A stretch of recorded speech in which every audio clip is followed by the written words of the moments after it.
सच में किसी की पूरी जिंदगी बदल सकती है? क्या एक गलत फैसला, एक असफल प्रोजेक्ट और किसी ऐसे कलाकार को सलाखों के पीछे पहुंचा सकता है जिसने सालों तक लोगों को हंसाया हो? बॉलीवुड की चमक दमक के पीछे कई कहानियां छुपी होती हैं। रेड कार्पेट, अवार्ड शो और तालियों की गूंज के बीच कभी कभी ऐसे फैसले लिए जाते हैं जिनका असर सालों तक पीछा नहीं छोड़ता। ऐसी ही एक कहानी है मशहूर कॉमेडियन एक्टर राजपाल यादव की, जिनकी एक फिल्म उनके जीवन का सबसे बड़ा मोड़ बन गई, और वो भी बेहद कठिन मोड़। राजपाल यादव ने अपने करियर में दर्जनों फिल्मों में काम किया और छोटे कद लेकिन अपने बड़े अभिनय से दर्शकों का दिल जीत लिया। उनकी टाइमिंग, मासूमियत और अलग अंदाज ने उन्हें बॉलीवुड के सबसे लोकप्रिय कॉमेडियन एक्टरों में से एक बना दिया। लेकिन साल 2010 में आई फिल्म अता पता लापता उनके लिए एक ऐसा सपना थी और एक ऐसा जोखिम थी।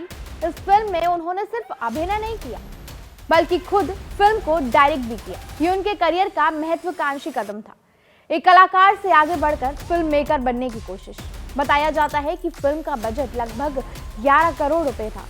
इतनी बड़ी राशि जुटाना आसान नहीं होता। इसी फिल्म के निर्माण के लिए उन्होंने मुगर्ली प्रोजेक्ट प्राइवेट लिमिटेड नाम की कंपनी से करीब 5 करोड़ रुपए का लोन लिया था। उम्मीद थी कि फिल्म सफल होगी, बॉक्स ऑफिस पर हिट होगी और सारा कर्ज चुका दिया जाएगा। लेकिन किस्मत ने साथ नहीं दिया।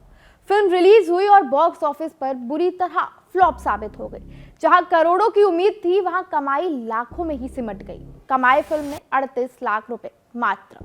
और यहीं से शुरू हुआ असली संकट। जब फिल्म अपेक्षित कमाई नहीं कर पाई तो कर्ज चुकाना मुश्किल हो गया। कंपनी का आरोप था कि उन्हें भुगतान के लिए दिए गए चेक बाउंस हो गए। भारत में चेक बाउंस होना केवल आर्थिक विवाद नहीं माना जाता, बल्कि एक कानूनी अपराध की श्रेणी में आता है। मामला अदालत तक पहुंचा और धीरे धीरे विवाद गंभीर कानूनी संकट में बदल गया। 5 फरवरी 2026 को राजपाल यादव ने तिहाड़ जेल में सरेंडर कर दिया। उन्हें कोर्ट ने 6 महीने की सजा सुनाई। सरेंडर करने के बाद राजपाल यादव ने कहा, सर क्या करूं? मेरे पास पैसे नहीं है, कोई दूसरा उपाय भी नहीं दिखता। यहाँ हम सब अकेले हैं, कोई भी दोस्त नहीं है। मुझे इस मुसीबत का सामना खुद ही करना पड़ेगा। हाल ही में इस केस की सुनवाई हुई। परिवार और प्रशंसकों को उम्मीद थी कि उन्हें जमानत मिल जाएगी और वो जेल से बाहर आ जाएंगे। उनकी पत्नी को भी पूरा भरोसा था कि 12 फरवरी को वो रिहा हो जाएंगे। लेकिन अदालत के फैसले ने सबको चौंका दिया। जमानत नहीं मिली और अगली सुनवाई 16 फरवरी को तय की गई। तब तक राजपाल यादव जेल में ही रहेंगे। इस पूरे मामले पर उनके करीबी दोस्त और निर्देशक अनीस बज़मी ने भी प्रतिक्रिया दी है। उन्होंने कहा है कि वो राजपाल को 2 दशकों से जानते हैं और उन्हें हमेशा एक टैलेंटेड और लॉयल इंसान के रूप में देखा है। उनके मुताबिक फिल्म इंडस्ट्री में कई लोग जुनून और महत्वाकांक्षाओं में बड़े फैसले ले लेते हैं। फिल्म बनाना सिर्फ रचनात्मक प्रतिक्रिया नहीं है, ये एक बड़ा बिजनेस भी है।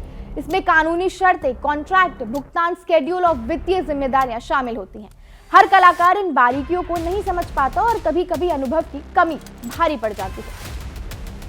ये कहानी सिर्फ एक अभिनेता की व्यक्तिगत परेशानी की नहीं है, बल्कि फिल्म इंडस्ट्री के उस कठोर सच की भी है जिसे अक्सर नजरअंदाज कर दिया जाता है। पर्दे पर दिखने वाली हंसी के पीछे कई बार तनाव, जोखिम और आर्थिक दबाव भी छिपे होते हैं।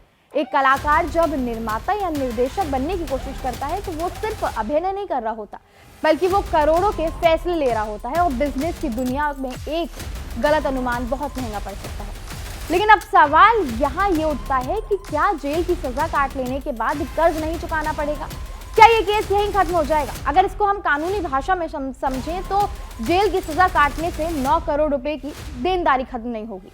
राजपाल यादव को जेल की सजा काटने के बाद भी या तो 9 करोड़ चुकाने पड़ेंगे या फिर समझौता करना पड़ेगा।